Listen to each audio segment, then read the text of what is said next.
तो सभी दोस्तों को नमस्कार, राम राम जी। दोस्तों यहाँ पे हमारे सुभाष बिश्नोई जी के होटल पे चाय पानी नाश्ता पानी करके आगे के लिए रवानगी ले ली। और सुभाष भाई जी मौके पे मौजूद नहीं थे, जोधपुर गए थे, तो इसके कारण उनके साथ मुलाकात नहीं हुई। तो दोस्तों अभी सिरोही की पहाड़ियाँ शुरू होगी, तो जब भी सिरोही की पहाड़ियाँ अगर आपने निकालनी है तो पहले सुभाष बिश्नोई जी के होटल पे रुककर चाय पानी पी के फिर निकालना, ताकि अच्छे से निकले, क्योंकि शरीर में एनर्जी पैदा हो जाएगी। एनर्जी पैदा होने के कारण जो पहाड़ी है, सुरंग है, वो पता ही नहीं लगेगा कब निकल गई। तो मैंने 3-4 गिलास चाय का पी के और मैंने ये पहाड़ी क्रॉस कर दी, मेरे को पता ही नहीं लगा कब निकल गई। तो दोस्तों यहाँ पे जो हमारे ट्रक ड्राइवर भाई है, उनको थोड़ा सा ध्यान में रख के अपनी गाड़ी चलाओ, क्योंकि ट्रक ड्राइवर को ना गियर बदलने की नौबत ना आए, इस तरीके से अपनी गाड़ी चलानी चाहिए। क्योंकि अगर आप उनके सामने ओवरटेकिंग करते हो तो अगर उन्होंने अपनी गाड़ी को ब्रेक दे दिया तो उनको गियर बदलना ही पड़ेगा। तो पहाड़ी है, पहाड़ी के अंदर क्या कि ट्रक जोर लेता है, क्योंकि वजन ज़्यादा होता है। तो सामने दोस्तों ये आगे सुरंग जिस चीज़ का इंतजार था वो आ चुकी है। तो इस सुरंग का नज़ारा बहुत ही अद्भुत नज़ारा। वो सामने ये बाइक वाला जा रहा है, इतनी गंदी तरीके से बाइक चला रहा है, पीछे लेडीज़ बैठी है, इसको पता ही नहीं है।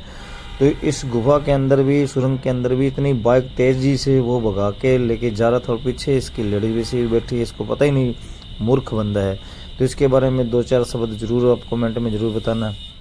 और दोस्तों मैंने सुरंग पार कर ली, फिर भी ये बंदा मेरे पीछे दौड़ा के लेके आ रहा है कि मेरे को ओवरटेकिंग करे। पर मैं थोड़ा सा ध्यान में रख के गाड़ी चला रहा हूँ, क्योंकि पहाड़ी है और सुरंग भी है, और साथ में बड़े बड़े हमारे ट्रक ड्राइवर भाई भी जा रहे हैं, उनको भी ध्यान में रखना चाहिए। क्योंकि दोस्तों मैं पीछे भी बताया हूँ, क्योंकि जब चढ़ान होती है तो अगर ट्रेलर वाले का, ट्रक वाले का अगर ब्रेक लग जाता है गाड़ी का, तो उसका मौसम टूट जाता है, तो वो बहुत तंग परेशान होता है। तो दोस्तों मैंने सिरोही की जो सुरंग है वो मैंने पार कर दी। अगर इस सुरंग का नाम किसी भाई को पता हो तो ज़रूर बताना।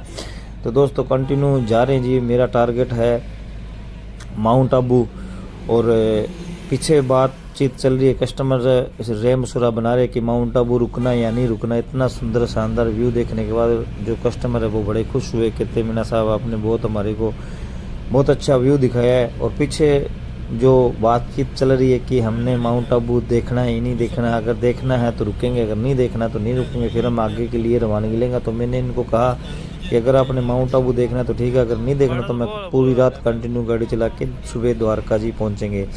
तो अभी ये बातचीत चल रही है। तो दोस्तों यहाँ पे मैंने एक बोर्ड देखा जो कि अबोर का बोर्ड लगा हुआ, तो मुझे अबोर का बोर्ड देख के बड़ा खुश हुआ कि अबोर का, इतनी दूर आने के बाद अबोर का भी बोर्ड दिखाई दे रहा है। तो दोस्तों हम गुजरात बॉर्डर की ओर बढ़ते जा रहे हैं, और कुछ ही समय बाद में अभी आबू आने वाला है, जो कि गुजरात बॉर्डर के बिल्कुल नज़दीक है। जैसे जैसे हम गुजरात बॉर्डर की ओर जा रहे हैं वैसे वैसे हरे भरे खेत दिखाई दे रहे हैं और मौसम सुहाना होता जा रहा है। तो दोस्तों हमने टैक्स तो ऑनलाइन कटा लिया था, और क्योंकि टैक्स कटाना ज़रूरी है, क्योंकि इन्होंने डिसमिस कर दिया कि हम माउंट आबू नहीं देखेंगे, तो मैंने गुजरात का टैक्स परवीन भाई से कटवा लिया। पूरा 1 हफ्ता का गुजरात का टैक्स कटता है, तो वो मैंने ऑनलाइन कटवा के PDF फाइल मंगवा ली। तो दोस्तों अब सामने आप देखो, इसके बाद में आप देखोगे गुजरात का बॉर्डर। अभी ये आ गया आबू, माउंट आबू अलग है और आबू है। ये आबू शहर है एक छोटा सा, जो कि गुजरात बॉर्डर के। दोस्तों अब यहाँ से और गुजरात बॉर्डर क्रॉस करके, क्योंकि गुजरात बॉर्डर पे मैंने वीडियो बनाई नहीं, क्योंकि आपको पता ही है 3-4 जगह चेकिंग होती है और बहुत भीड़ होती है, बहुत ट्रक वगैरह रुका रखे थे, और ट्रक वालों से भाई पैसे ले रहे थे, वो नाजायज़ बात है।